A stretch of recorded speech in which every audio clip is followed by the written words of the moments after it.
Welcome everybody. And first of all, to simply make some remarks about the Bhagavad Gita as a general background. The Bhagavad Gita is one of the books in the great epic called the Mahabharata, which is a very large epic. People occasionally actually even say this is not a book but a library. And this book, the Bhagavad Gita, is perhaps the single most important text to emerge from India, and it has been highly regarded, of course, within India, but also people outside India. Here I have a quotation from Henry David Thoreau. But before I read that, I should also tell you his remark that if he was stranded on an island and could have only one book with him, the book he will choose would be the Bhagavad Gita. And here you can see this on the slide here. This is a remark of Thoreau. In the morning I bathe my intellect in the stupendous and cosmogonal philosophy of the Bhagavad Gita, since whose composition years of the gods have elapsed, and in comparison with which our modern world and its literature seem puny and trivial. And I doubt if that philosophy is not to be referred to a previous state of existence, so remote is its sublimity from our conceptions. Then Aldous Huxley, who wrote a very important book actually in 1946 called The Perennial Philosophy, where he, although the word philosophy is used but hardly any philosopher is mentioned there, it's mostly mystics who have a direct experience of fundamental reality. Mystical experience by its very nature is something that is not mediated by the mind, which is in fact always the very fundamental assumption in any spiritual tradition, that there are levels of reality subtler than the body and the mind. And so Aldous Huxley's book, Perennial Philosophy, mentions mystics from all various different traditions, different religious backgrounds, and what is fundamental to that perennial philosophy. And for Aldous Huxley, the Bhagavad Gita, now I'm reading this, his remark on this slide, the Bhagavad Gita is one of the most clear and comprehensive summaries of perennial philosophy ever revealed. Hence, its enduring value is subject not only to India, but to all of humanity. The dating of practically anything in India is difficult, partly because the Indian mind in general has not been very much historically oriented, and there is also the very basic idea in really among the great sages in India that if something is true, it is true. Whether it was enunciated by the river Jordan or by the river Ganga, it doesn't matter. Similarly, whether it was enunciated 2,000 years ago or 5,000 years ago or yesterday, that doesn't matter either. If it is true, it is true. It's very much the spirit we have in physics. And therefore, of course, most physicists also don't seem to have very much interest in history of physics for the same reason. So here in any case, Juan Mascaro,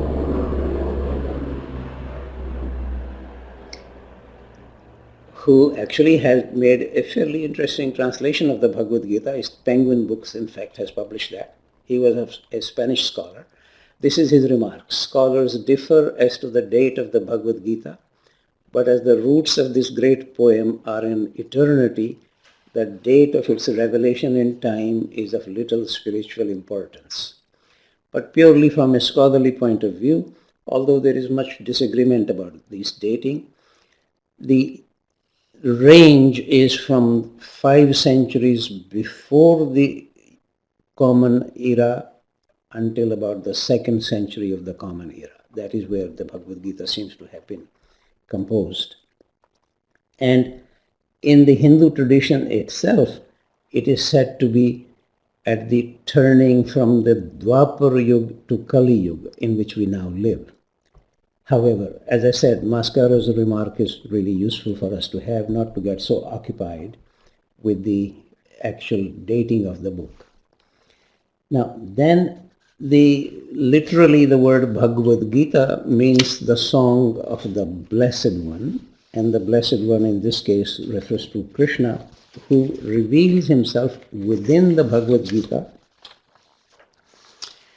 as an incarnation of the highest divinity. It is true that very few people in the large numbers of people mentioned in the Mahabharata are actually aware of his real nature. That is what he reveals to Arjuna during the whole discourse in the Bhagavad Gita, which we'll speak about. The fact that very few people are aware of his real nature is not really surprising. We cannot know the real nature of anybody until we know our own real nature, which is really a very fundamental question, especially in the Indian tradition, but really everywhere. What am I, or who am I in reality? And just to remind people, because I am assuming so many of you, practically majority of you, are coming from the Judeo-Christian background, that even Christ's own mother is not aware of his real nature. And John the Baptist, whose whole mission was to really proclaim the coming of Christ as the Messiah, when Christ comes to him first time, John the Baptist does not recognize him. So this is not so unusual that people are not aware of the real nature of Krishna. However, a couple of people in the Mahabharata are somewhat aware of this, that he is an extraordinary person. Otherwise, in general, he is regarded as a minor king of a minor kingdom, and a battle has become necessary, or inevitable, I should say. We can't really go into the details of all this, but both sides, one side is being represented by Arjuna, who is a legendary warrior, and the other side by Duryodhana. We won't be referring to that name very often, but if you wish. So both Arjuna and Duryodhana are going around to various kings in the neighboring kingdoms to ask for their help in this battle, which has become, as I said, inevitable. So here we have a picture of Arjuna standing, whereas Duryodhana is slightly more self-important, so he sits down near the head of Krishna. And the way it is said that Krishna was resting when they both arrived, and when he opened his eyes, so he first sees Arjuna standing near his feet. So he offers them this choice. One side can have all his armies with their weapons, chariots, and elephants, and the other side can have him alone. And furthermore, in this particular battle, Krishna says he will not pick up any weapons. Now, any reasonable person, what would you choose? Since Krishna had seen Arjuna first as he opened his eyes, because Arjuna was standing near his feet, so Arjuna had the first choice. And Arjuna chose Krishna. There is a slight variation on this story. It is also said that Duryodhana had the first choice, and he quite sensibly chose the armies with all their weapons and elephants and chariots. And then one could say Arjuna was really, in a way, stuck with Krishna. In either case, Krishna plays, then he has to be with Arjuna, but he is not going to fight in the battle, so he takes on the role of becoming Arjuna's charioteer. This is actually how the Bhagavad Gita, in fact, opens. First of all, just to show you, Arjuna is regarded as a legendary warrior. In fact, even his enemies say, if they wish to praise anybody as a great warrior, they would say he's as great as Arjuna. And actually, even these days, the government of India has an award called the Arjuna Award. So this is very much a part of the culture, and Arjuna is regarded as an absolutely legendary warrior. So Krishna then becomes Arjuna's charioteer, and that is represented in many, many different ways, in many places. I will quickly show you a few slides. This is actually from Jakarta, in Indonesia, Jakarta, the capital of Indonesia. And here you see Krishna as the charioteer and Arjuna is sitting in the back. But just to show you how large this sculpture is, you see the next slide. This increases and that increases. You can also see it on the computer if you like.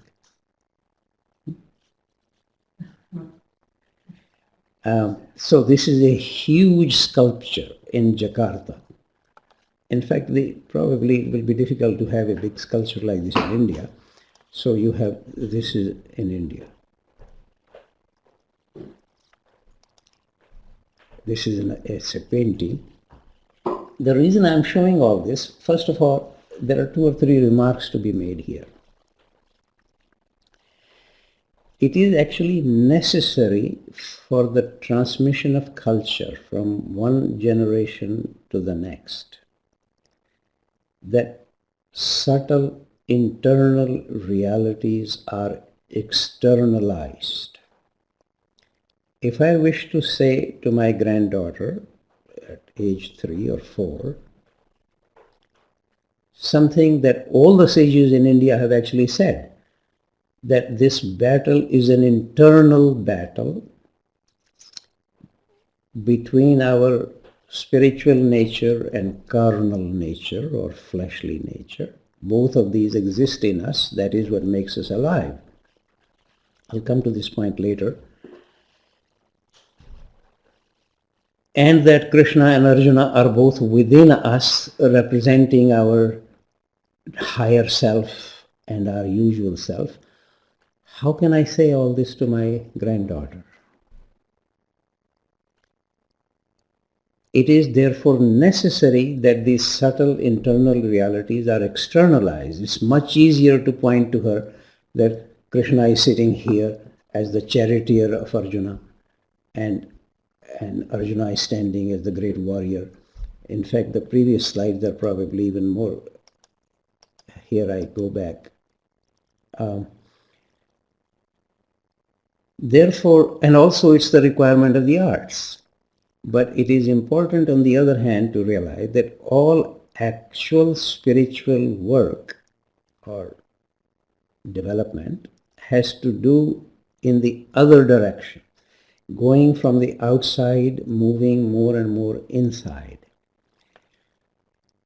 Which is why, ultimately, any of the great mystical experiences are, as I said earlier also, not mediated by the mind or really by any of the images, and there is always an element of surprise. In fact, this is a measure of the authenticity of an experience, that the person who experiences is surprised.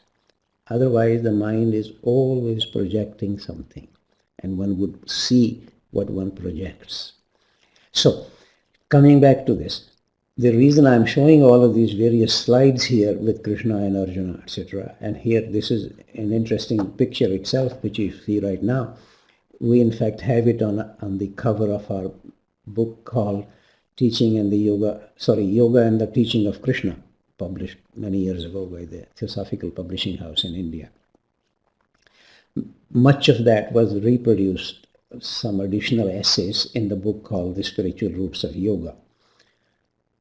This photograph was actually taken by my partner in Kurukshetra. So, keeping this in mind, we then continue using this metaphor of the battle.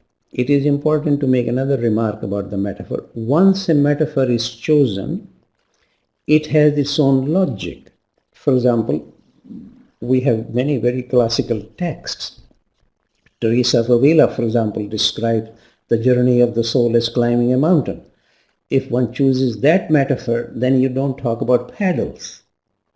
But one could have easily chosen the metaphor of crossing an ocean, the soul's journey. Then you don't talk about pickaxes. So one has to be very clear that once a major metaphor has been chosen, in this case the battle, then the very first chapter of the Bhagavad Gita is very much occupied describing the various warriors and their bugles and their chariots and bows and arrows, many things like this. But one could easily write or try to write, not so easy, the Bhagavad Gita for a writer who's having a writer's block, sitting at his desk study, and then Krishna, rather than saying therefore fight, would likely say therefore write. But most of the Bhagavad Gita will be the same. It's only the first chapter will be different, where the description would have to be given either of a library or of a study, various books, etc. So, keeping this in mind, that a metaphor is needed simply because the direct experience is precisely what all the great spiritual teachers are inviting us to, but that is not so easy. That is, of course, partly also the requirement of the teachings such as of Krishna in the Bhagavad Gita. So here we have this slide where Arjuna has asked Krishna to take his chariot in the middle of the two armies. The artist has obviously gone to town here, showing the two armies, and the chariot is standing in the middle. And Arjuna says so that he can survey the people he has to fight. And there we then see Arjuna begins to have a crisis. Why? It's really, in a way, crisis of conscience, crisis of Dharma.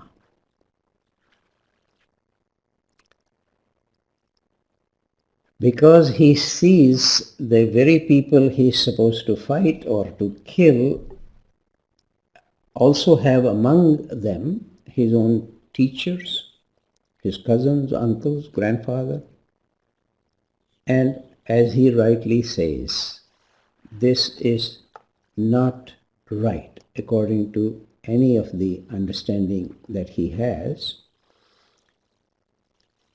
of Dharma. The word Dharma, I will come to this in a moment, but let me just show you a couple of these slides in which Arjuna then puts down his bow and arrow.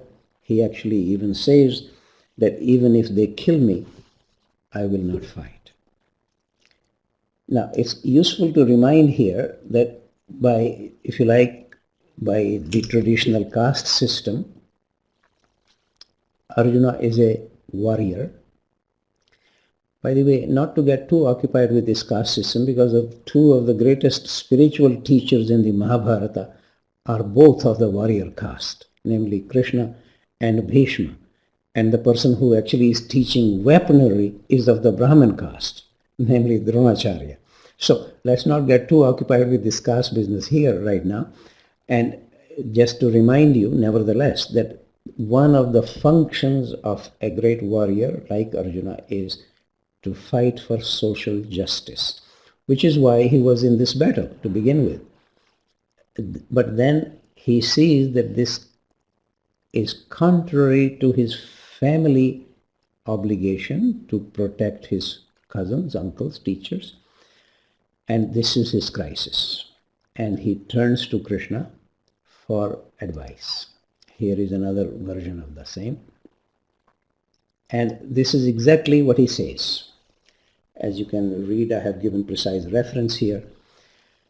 My very being is afflicted with the flaw of pity and weakness of spirit. My mind is bewildered about Dharma. I ask you, tell me decisively which is better. I am your pupil, for I have taken refuge in you. Teach me. Now, as I said earlier also, that according to all the sages, as far as I am aware, in the history of India, Arjuna and Krishna are both within us, different levels of our own self. Krishna representing the very deepest level, which according to the whole of the Hindu tradition is identically the same as the highest divinity, referred to as Brahma. So The classical expression in the Upanishads is Atman is Brahma or I am Brahma. This would be regarded as heretical in the, as you know, in the Judeo-Christian tradition when Christ said, my Father and I are one. This is a heresy. But in the Indian tradition, this is the mark of a very great sage. This is in fact the very highest spiritual realization. So here a reminder that Krishna and Arjuna are in fact both within us. And if I am bewildered at my usual self, I am confused, what do I turn to? Let me keep reminding us here again and again, please, reading any of the scriptures or any teaching of any sage, contemporary ones, Raman Maharishi, Krishnamurti, Aurobindo, or ancient ones, Patanjali. But we need to keep asking, how does this teaching, whatever they are saying, how does it apply to me? Otherwise, one can have all great interest in scriptures, one can argue about when they were published, what the actual literal meaning of this word is or that word is. All scholars are occupied with all this. But a spiritual searcher needs to actually ask, how does this apply to me? Do I have a crisis of dharma ever? And here I would like to point out that whenever we have a choice, whether I should do A or I should do B, that really is in a way a crisis of dharma.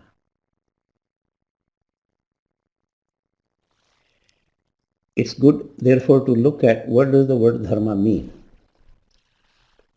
It is actually one of the three key words I will come to again and again in this set of webinars: dharma, yoga, and yajna. I will come to them again later, but these are absolutely important words to understand anything in the Indian culture, and certainly anything in the Bhagavad Gita.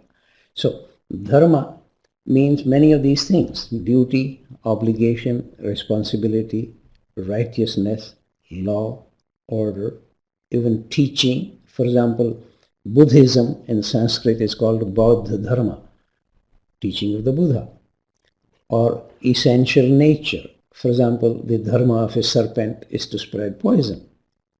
That's his dharma, that's his essential nature.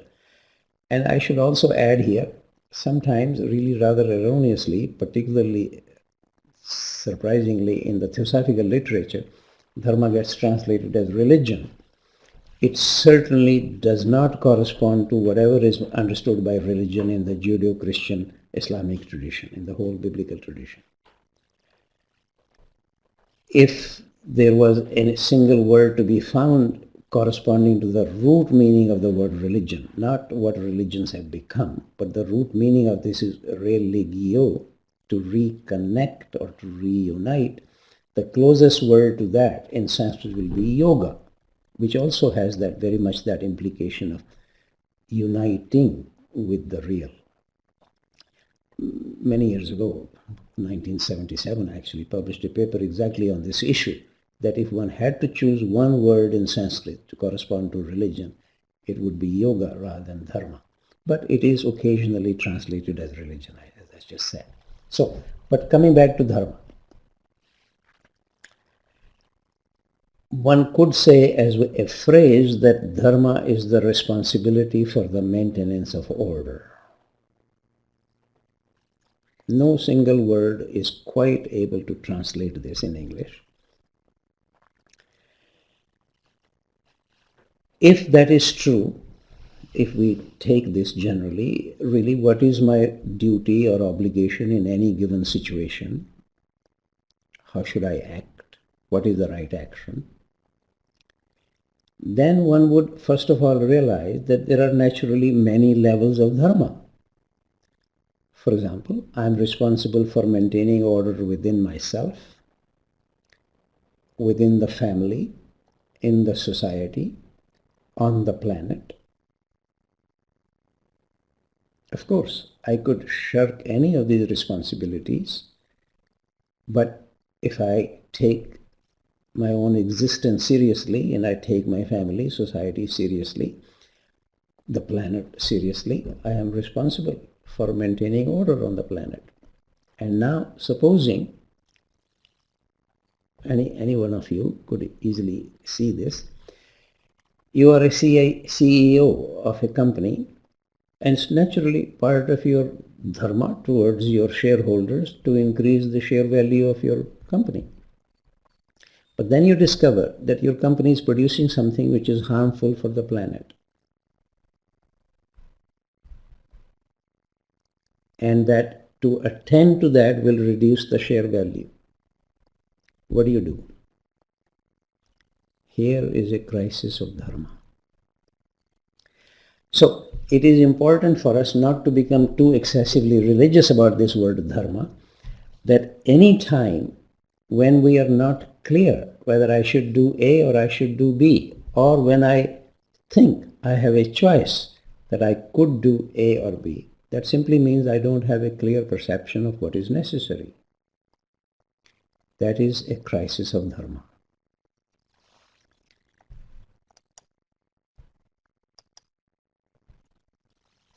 And dharma has to do with what is the right action in any given situation.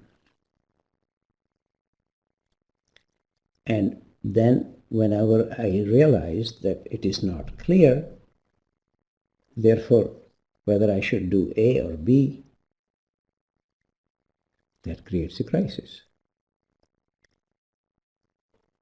And it is also useful because we have a tendency to think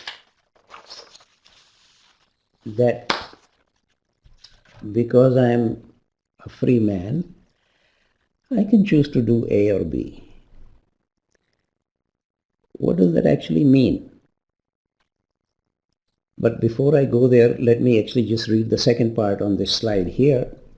One could say, essentially, Krishna says that no action can be right unless the actor is right.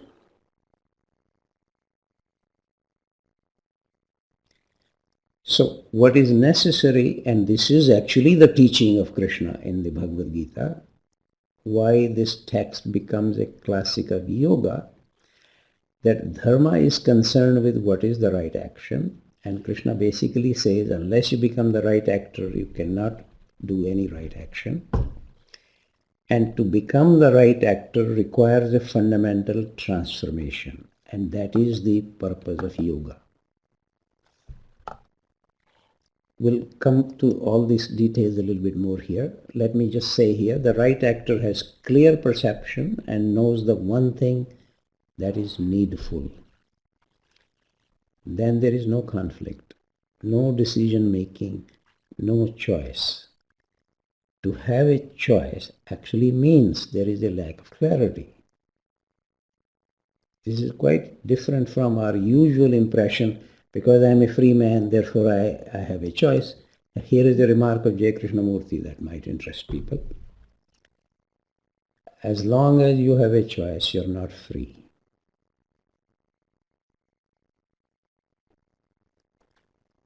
To have a choice essentially means I don't know the one thing that is absolutely necessary and important for me to attend to.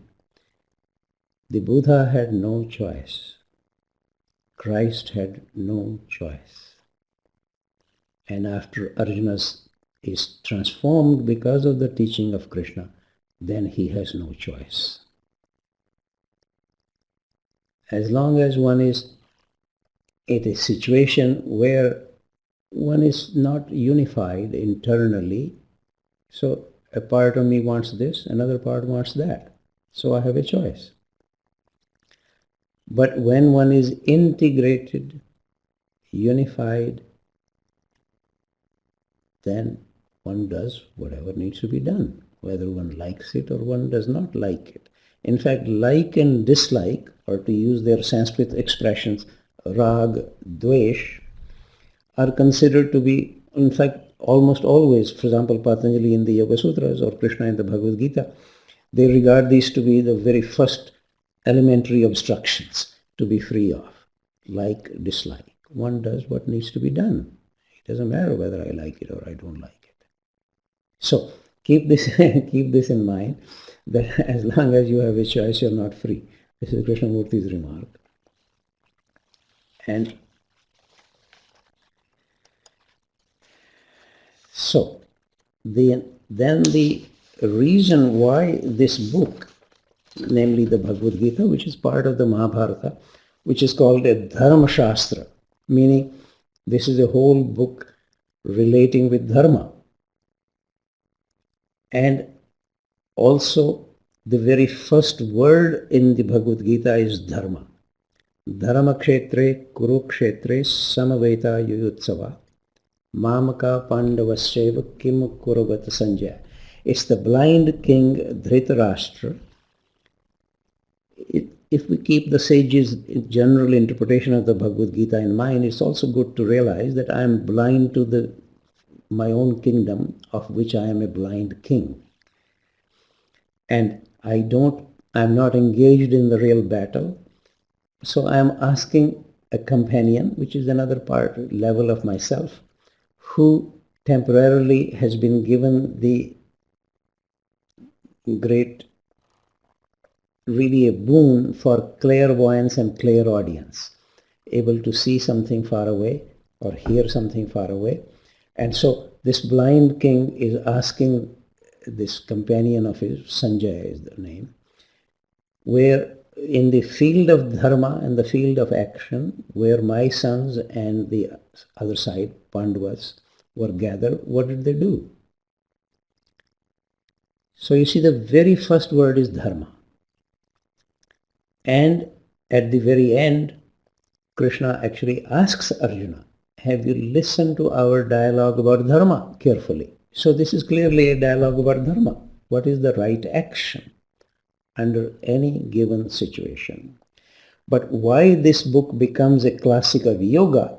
In fact, I'm personally always a little surprised in any of the yoga training courses, so much emphasis gets given to Patanjali's Yoga Sutras, which is of course a wonderful book. I myself struggled with it and wrote a book on it many years ago.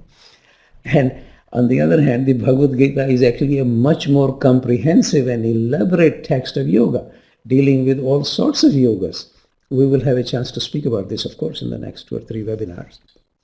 But maybe just because the Yoga Sutra is a shorter book, it's easier to memorize it. Perhaps that's why it gets emphasized so much.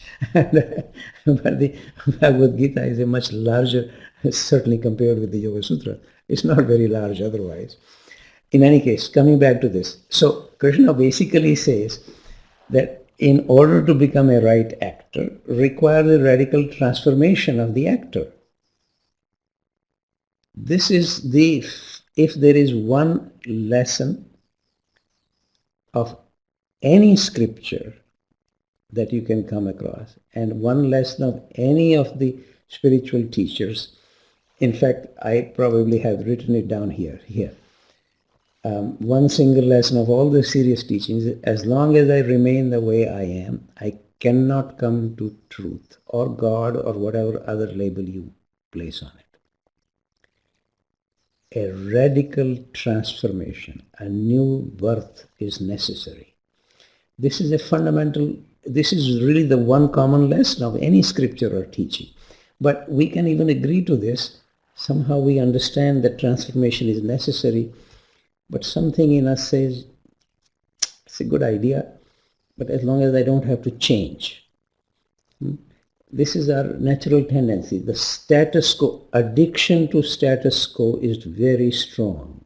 Patanjali in the Yoga Sutra calls it abhinivesh, which gets called as a kind of a momentum of continuation. But it's really the addiction to the status quo. But coming back to this here, the discipline of yoga is required for the radical transformation needed for becoming the right actor. Then Krishna makes another remark which can be very dangerous. All serious teachings have the potentiality of being very dangerous. He says if the actor is right, any action undertaken by the actor is right. This can lead to and has led everywhere else, including in India and outside, to religious fanaticism. Anybody can claim, oh, Christ loves me, or God loves me, or Krishna loves me, and I love Krishna, and therefore I am the right actor, and therefore whatever I do is the right action. So one needs to be very careful. More serious the teaching, more care is required, because of the fundamental requirement that one is not the right actor unless one is in fact radically transformed, which is what I just finished saying earlier, so I come back to this here. Very strong emphasis in all serious teachings for a radical transformation. Otherwise, all teachings are subject to misuse. Here, so let me just speak a little bit about the kind of transformation that is required. And this is really the aim of any spiritual practice. Not freedom for myself, but freedom from myself.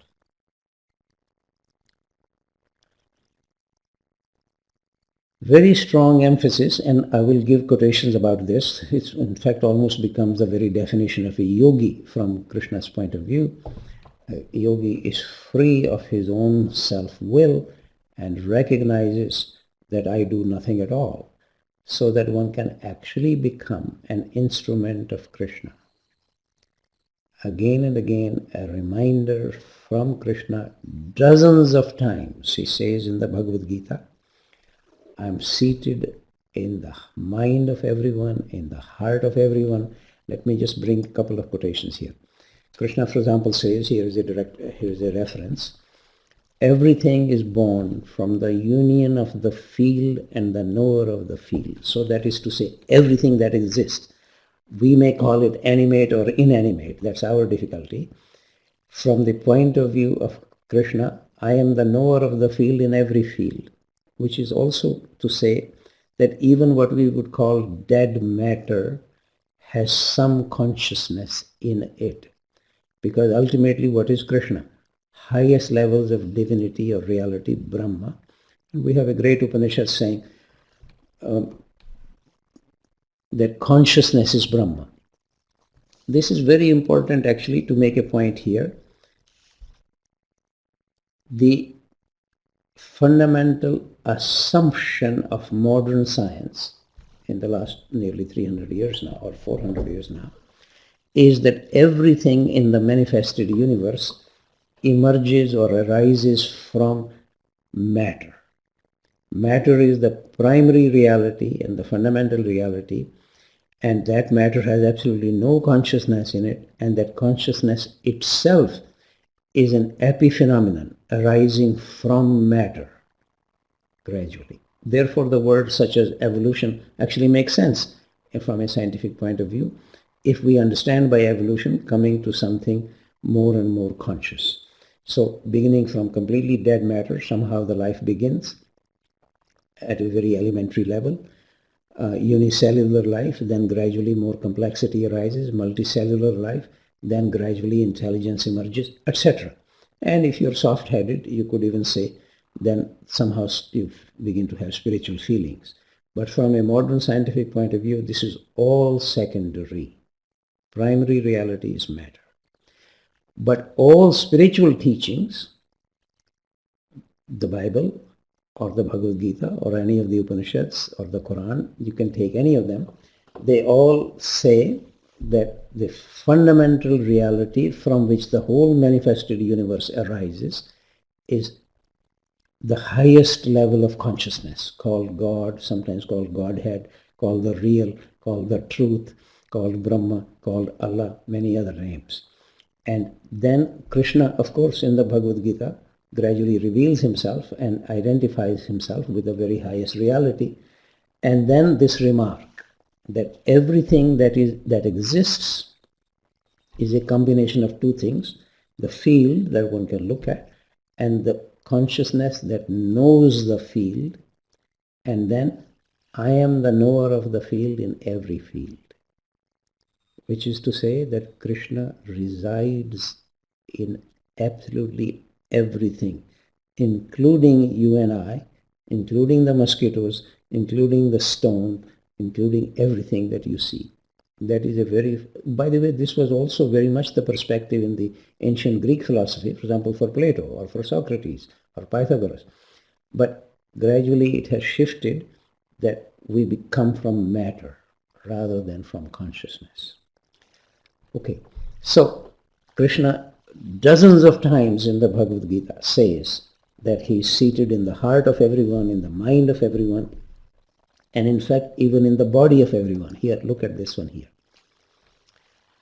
Those who undertake violent austerities torture the aggregates of the elements in the body and also torture me, who is seated within the body.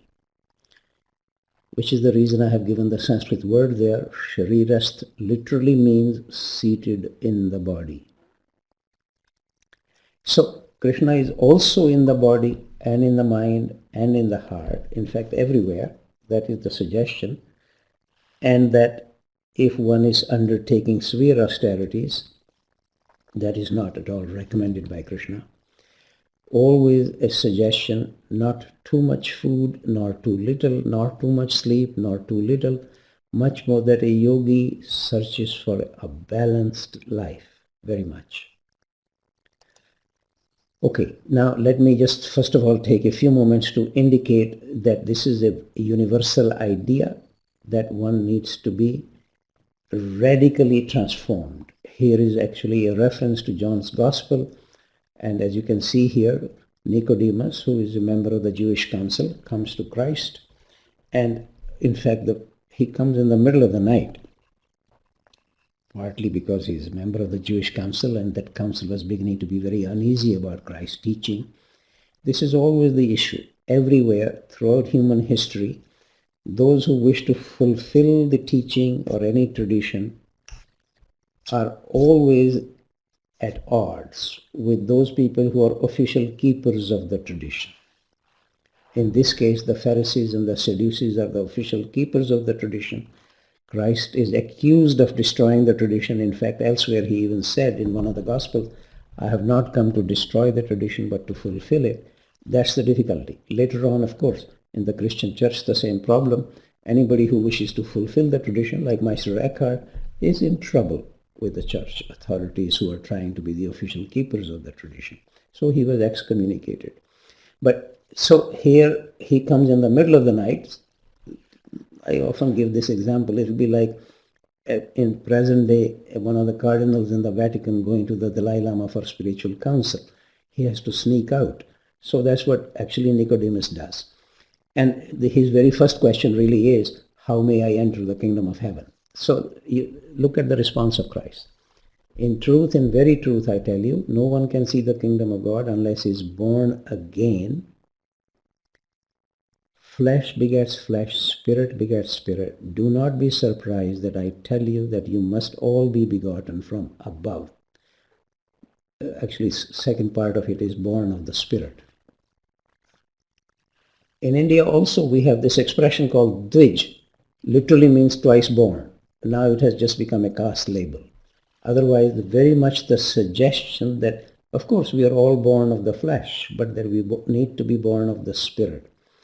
Generally, the tendency in the biblical tradition is that one has a fleshly father, but one can also have a spiritual or a heavenly father. Christ often refers to my Father in heaven or my heavenly Father. In India, one would say one has a fleshly mother or a biological mother, but also one can have a spiritual mother.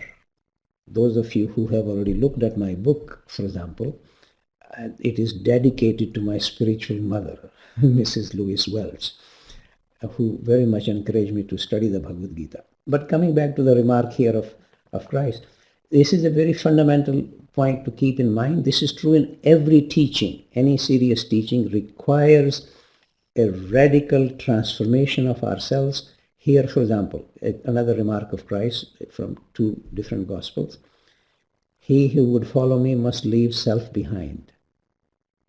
Another place he says, he who is not free of himself cannot be a follower of mine, which is another way of translating the same thing. Or that the man who loves his self loses it, while the man who hates his self in this world preserves it to eternal life. This kind of idea is absolutely universal. There is a slight variation on these things here, and here we can see what would be the meaning of transformation. In this case of St. Paul, I have mentioned it here. I live, yet no longer I, but Christ liveth in me. And what Krishna is trying to do in the Bhagavad Gita is to assist the transformation of Arjuna through yoga, so that Arjuna can then possibly say, I act, yet no longer I, but Krishna acts through me. This, in fact, is one of the ways Krishna defines yoga or describes yoga. I'll come back to those details next time. That a yogi sees that I do nothing at all. One becomes an instrument, a very strong suggestion of becoming free of self-will. The Sanskrit word for that is sankalp. I have a good friend called sankalp, which in Hindi now has come to mean something a little different. And one needs to be very careful about this.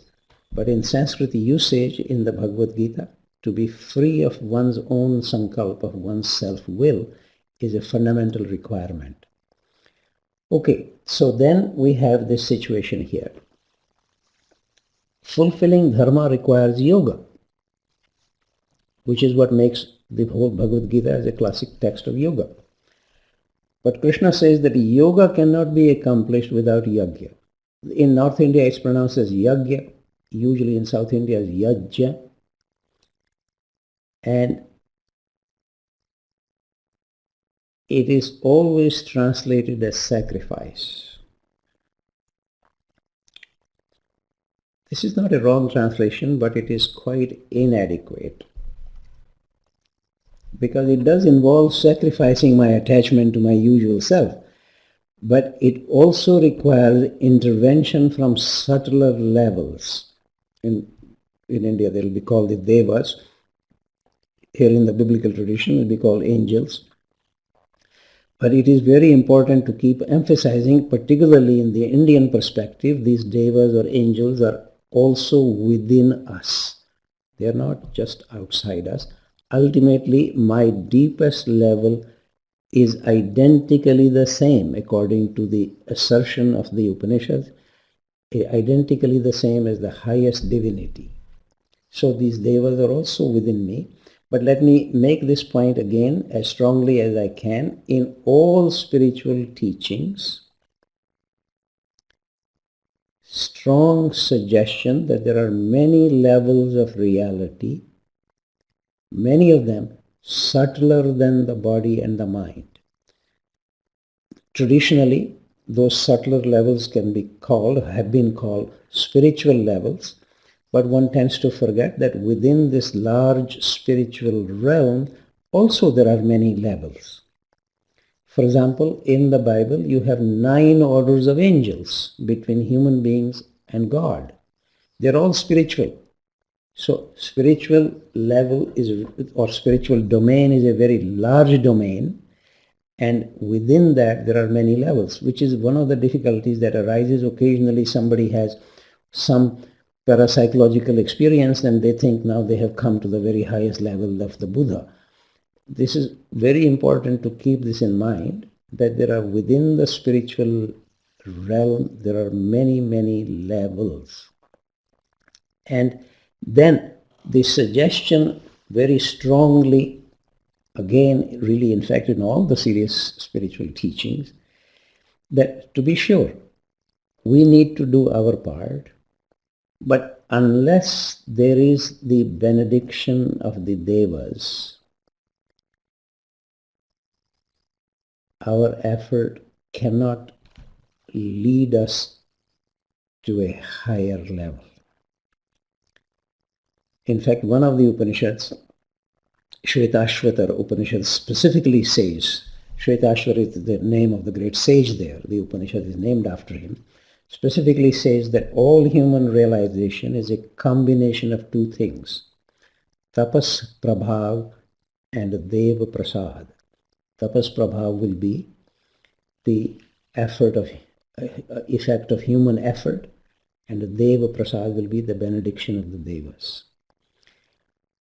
Which is also one of the reasons that Krishna so often emphasizes, as we will come to next time when I speak about Karma Yoga, so much emphasizes remaining a little unattached to whether my action that I perform, which I need to act, but whether it will succeed or fail. Because as Krishna says, there are many factors that are relevant to the success or failure of this. Any action, of course, the quality of my action is naturally relevant and important, but also he says devam, which literally would mean the benediction of the devas or the will of the devas, is also important, whether something succeeds or fails. We have many examples of this in history of science, especially in physics.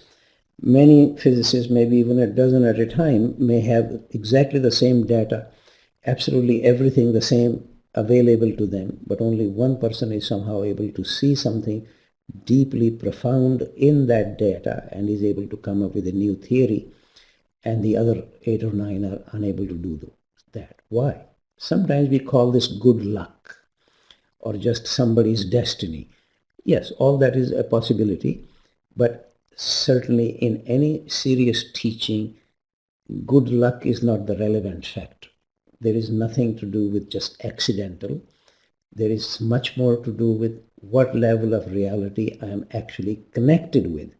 And that requires a transformation of myself. So it's not just relying on good luck.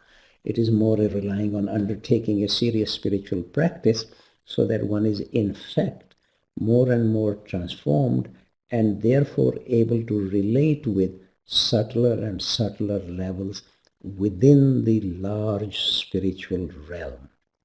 So the devas also, as I said, are within us, but also outside us. When one says, I am Brahma, doesn't mean I alone am Brahma. I'm not containing it in any sense. One could also say, I am within Brahma. Similarly here. So the benediction of the devas is required. So yajna is a very important thing to keep in mind, that it certainly means sacrifice, but unless that there is another level of reality involved in it, it's not a yajna. Later on, I will describe to you, Krishna, for example, describing that the greatest yajna is jnana yajna, yajna of sacred knowledge. There is no suggestion there to sacrifice the sacred knowledge, far from it. So yajna is actually much more an involvement in an activity, bringing my best effort, and at the same time being free of myself as much as I can be. Also, possibly the help from the subtler levels of reality, the devas. So, next time I will more emphasize about yoga. Actually, the next maybe 2 times will be devoted to different ways yoga is defined by Krishna or described by Krishna. But the greatest yoga that Krishna actually teaches in the Bhagavad Gita is Buddhi Yoga, which always surprises me how few people seem to remark on this, that this is the central yoga that Krishna teaches. But I'll come back to this next time. Now let me suggest to you a couple of exercises. Because of the strong suggestion in the whole of the Indian teaching, or certainly from the sages, at least as far as I am aware of this, that Arjuna and Krishna are both within us, and this battle or this struggle is within us, and that this dialogue is between 2 levels of ourselves. All this is easier said, but then how do I actually try to find what is my Arjuna? To remind you, Arjuna is a skillful warrior, and there is no suggestion from Krishna in the Bhagavad Gita that he should stop fighting, that he should not be skillful. Far from it. In fact, periodically, completely, almost as a non sequitur, Krishna is saying something rather very esoteric or quite strong spiritual teaching, and at the end then he says, therefore fight, reminding us that this is a teaching in the middle of our life, not in any separate monastery or in a cave in the Himalayas. No, it is very much a teaching in our life. How do we relate with Krishna and go according to his, or become really an instrument of Krishna? So here, to search for what is my Arjuna, this is only a direction. If you reflect on what am I skillful at, what am I good at, what purpose does my skill serve? Is it just serving me, making me more famous, giving me more money? What does it serve? And you can write down your responses in your own journal. This is not meant to be sent to me. You're absolutely welcome to share it with your friends. That sometimes actually is a great help. In fact, in my judgment, more than anything else that really helps our spiritual search is a periodic gathering of fellow searchers. Much more than anything else, in my judgment. Even more than a luminous teacher. So you can share it with your friends. That's perfectly fine. What am I skillful at? Remember, Arjuna is a very skillful warrior. That's the direction. Okay, so the next one, to search for what is Krishna in me. Again, to reflect on this question. What or who do I turn to for guidance when I am bewildered about a serious issue in my life? Naturally, one can turn outside towards one's teacher, one's parents, one's good friends. But is there something I turn to inside? What sort of listening helps clarify something about my confusion, what I need to attend to? So I invite you to undertake these two exercises, if you like, for yourself. This is not homework like a usual school teaching. It is really, if it helps you to become a little clearer about what is Arjuna, what is Krishna in me. As I said earlier, all the scriptures are all very nice and one can be interested in them. And but if you have any questions, you can raise them right now. But I am meanwhile also here reminding you of a book of mine, which some of you are already aware of this, probably have copies of it already. I think you can order it directly from Amazon in your country or maybe other bookstores. But here is also my email here. You can write to me any question that arise from what I said today or generally which I will be saying in the future in the webinars. And if anybody now has any questions here, so you can certainly write them now. If we have still a couple of minutes, I can probably attend to something.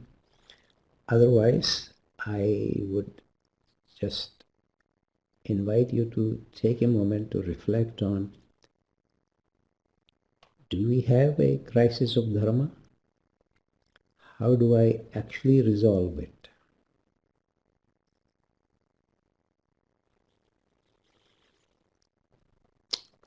Thank you very much.